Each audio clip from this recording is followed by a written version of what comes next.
Okay, so hello. I am going through different ideas for videos to try, and I decided I'm going to turn this here Cinderella into one of my LCs as a paper doll form. And I've never done this before, so this will be an interesting experience.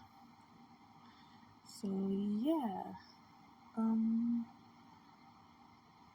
I also have